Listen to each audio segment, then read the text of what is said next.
Hi guys, I feel like this thing is too bright. I don't even understand why. I'm using the natural lights, like my phone is backing the window and I'm looking all white. I don't know, but I just have to roll with this video. So hi guys, and welcome back to my channel.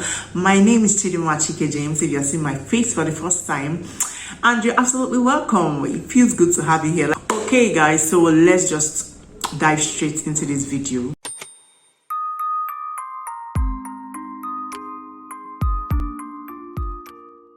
I just want to give him my 2 cents. There's this thing that's been going viral about a certain actress. I don't want to call anybody's name, but obviously everybody knows the person I'm talking about. A certain actress who has been married. Used to be married to the first husband, had issues, right? Moved on to the second husband, had issues, and they broke up and they got a divorce. Now she has moved on to marry a married man. Okay, now she has moved on to marry a married man. And I just want to come from this perspective. The truth is that that marriage to that married man is very predictable. I can bet that what happened in her first marriage and what happened in her second marriage will eventually play out in her third marriage. You know why? People get married thinking that love is all you need to stay in a marriage, or that what keeps a marriage is when you guys are so in love. Like you love yourself so much that you can't let each other go. That's what keeps a marriage. That is far. There are people that are so in love. In fact, they are even more in love than people that are still married. But today they are divorced. Their marriage is not there anymore. It doesn't exist. They are divorced and they've gone their separate ways. That is because love is not the major substance in a marriage. So love does not keep a marriage. Marriage is hard work. Marriage, you have to put in the work for your marriage and your home to work. If you see people that have been married, you know, your role models, people that you want to be like, your couple goals, that have been married for 10 years, 15 years, 5 years, whatever years they've been married for, have been married to their old age. They are not perfect people. It doesn't mean that the man in the marriage or the lady in the marriage behaves better or is better than the people that are divorced. That's not what it means. It means that these are two people that have come to put their heads together to make their marriage work. Two people that have agreed and accepted that, see, this marriage, we are going to make it work. We are not perfect. You have your flaws. I have my flaws. But I am willing to make this thing work. So I am, in other words, I am willing to accept you for who you are. Because another reason people fail in their marriages or marriages break up is you see people that want to change their spouse, they want to change their partner they are with. And it keeps me wondering, like, when you were dating, what were you now doing? Like, what were you doing? You're supposed to be checking out this guy or this lady and knowing, okay, I can deal with this, I can't deal with that. At least you should see those major like signs that show major things that you know that it's either I can live with this or I can't live with that. And that is when you have the opportunity to break up that relationship, regardless of what you feel like you're feeling for the other person, and move on with your life if you think you've seen something that you cannot deal with. So, but people just play blind eyes and say love is blind while they are dating. And then they end up getting married, and then you now start trying to change this thing about this person. That is where the problem even starts, because nobody can change anybody. No human being. It's only God that can change a man. And it's even a man that is willing to be transformed by God, that God can transform. If you're willing, then God can change you. If you're not even willing, God cannot even change you. So you see, no man, no human being on earth can change any human being. So that is where the problem starts. People get married and then they start trying to change their significant other, their spouse. You just have to accept him. That is how a marriage starts even working in the first place. You have to like accept, okay, this is it. This is who I married. I have to accept this and then find a way we can live with this.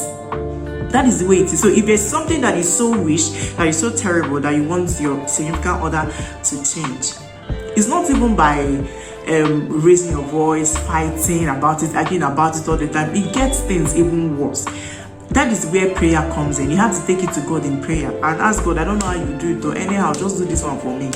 And of course, you know that prayer is a very strong tool that can change any situation. So I believe so much in the power of prayer. So if you have anything that you see in your spouse that you really want God, like you really want to be changed, it's not about confronting him.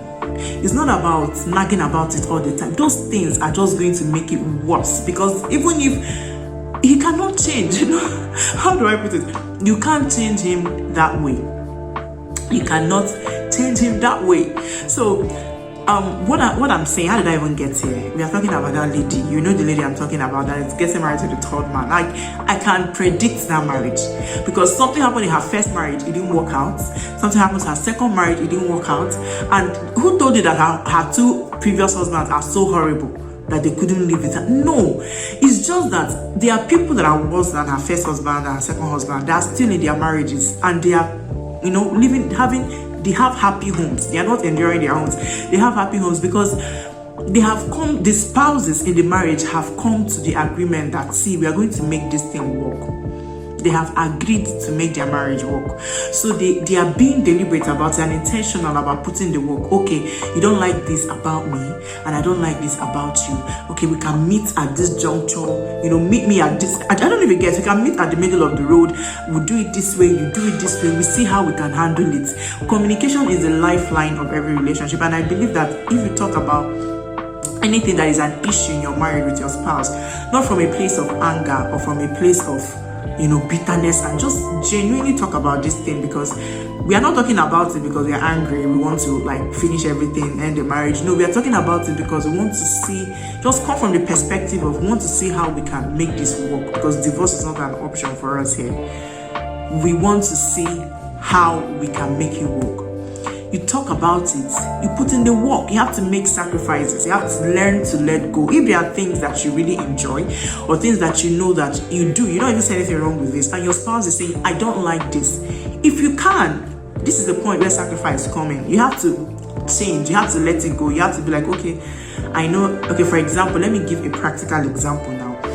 Let's say that you're always on the phone. Let's say you're always on your phone, you're always on social media, and for you understand why. Let's say you're a content creator or you're a social media influencer, and that is like your office, that is where you make your money, right? But your husband never understands it. He's like, why are you always on the phone? Why are you always on the phone? And it's becoming an issue in your house. You will not say because he doesn't understand. Why are you even always, this is what gives me money, this is where I make my money from, and you're always attacking me. No. You have to be mature enough to understand that, okay, he doesn't understand this thing. He's not a social media person. He's not an influencer. So he will never understand where I'm coming from. So this is a point where you have to make adjustments and say, okay, if I have so many hours, or when he's around, I just keep my phone away. When he's around, as long as he's around, I keep my phone away. So I have to schedule my time or plan myself in such a way that every content I have to create, everything I have to do would be when he's not around, so that when he's around I can give him all the attention he needs and focus on him. I don't even get what I mean. This is one of the examples. It's just an example. There are so many other things that you could be doing, and your spouse will be like, I don't like this, and it's becoming an issue in your home. And honestly, you don't see anything wrong with it, and genuinely you don't even see anything wrong with it. At that point, you have to make some adjustments. You have to say, this is my marriage. If he doesn't like it and I don't see anything totally wrong with it, and I don't want this to keep coming up as an issue or it's going back and forth, then I have to make this adjustment. I have to drop this, or I have to reduce this, or just has to be something I would have to do about it. Okay, so that making a deliberate effort to make your marriage work. Marriage is not a place you use words like, that is my life, deal with it, or that is my life, you have to deal with it, or this is the way I am, or I don't see anything wrong with it, so if you see anything wrong with it, that's your business. You don't do that in marriage. If you do that, you are destroying your relationship. In fact, you are strangling your marriage by yourself. And now I just want to say something about mind the people that you receive advice from. They are people that you don't even have any business. I don't care how you were close with those people. Maybe people used to be close when you were single, or people used to be close. There are people you don't have any business discussing what is going on in your home with, because you already know the advice they're going to give you. There are things that would happen in your marriage, and if you discuss it in your circle of girls, you'll be like, what? You tolerate that? That is, you take that? You must be joking. You're not serious. They will not understand. They will just feel like, how can I be taking that nonsense? It will not make sense to them. You already know those people. You know the way they perceive life. So why take your marriage matter, and go and share with them? Giving room for them to influence your decision or influence the actions that you take. You should know by now, like in your marriage, you should know it's not everything you tell your friends, and it's not even, you should know the type of friends you tell some type of things. You know those people that would perceive what you're going to say as, you can't be tolerating that shit.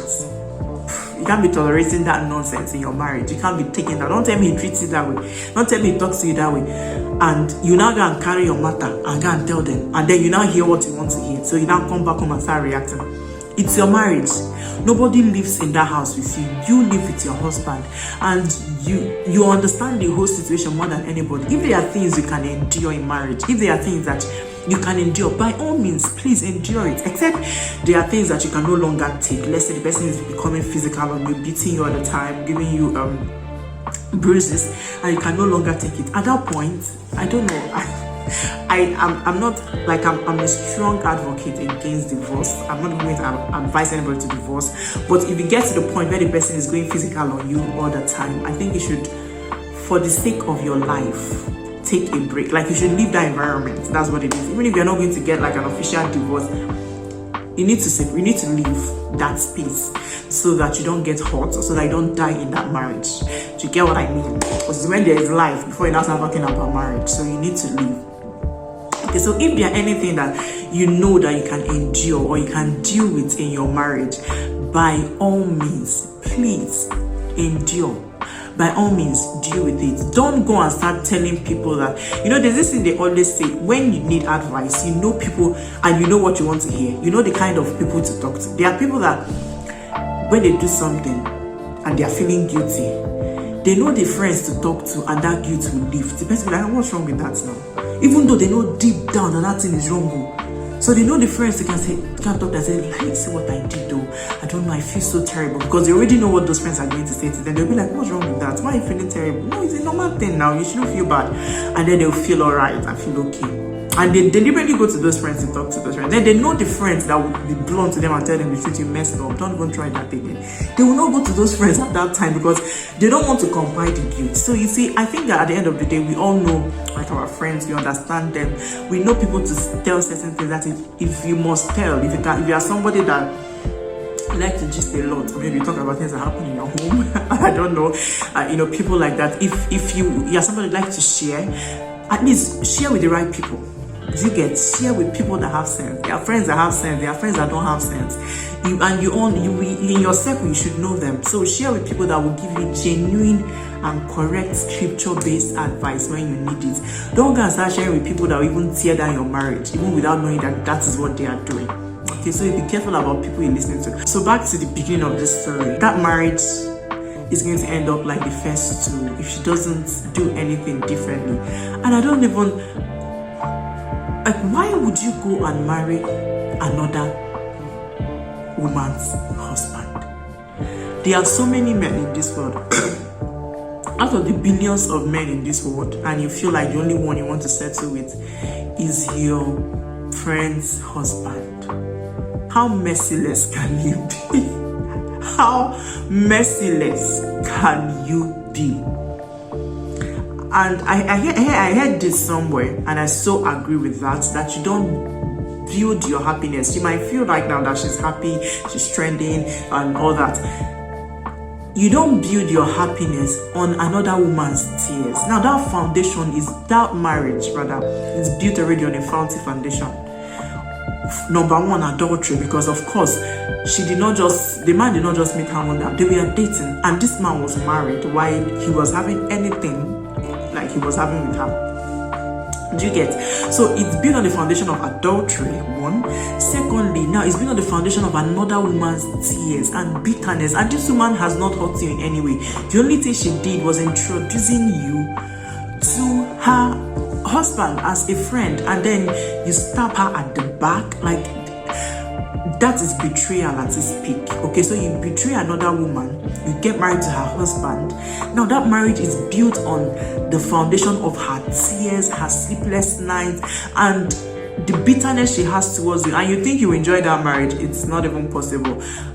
Like, it's a seed she has sown, and she will reap it. So that is why I say, I think the future of that marriage is obvious. It's predictable. It is predictable, except you just want to deny it. It's only time. It might take time, but time will tell. It might take some 5 years, 6 years, or even less. Who knows?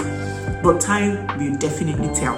Okay, so if you have not gotten anything out of this video, just get the fact that marriages don't last because people love each other so much that they can't do without each other. That is not why their marriages last. Marriages last because two people have decided to put in the hard work to enjoy their marriage. So they are making deliberate and intentional steps every day to make themselves better and to make their marriages better. It's not about what you feel. It's not every day you wake up feeling like my husband is the best man in the whole world. It's not every day. That's the truth. Sometimes you just wake up, you're like, how did I end up with this annoying man? Sometimes you wake up, you're like, how did I end up with this annoying lady? How did I land you, for God's sake? You know, you feel like that sometimes. But that does not mean that when you feel like that, you walk out of the marriage, you've had enough. Right?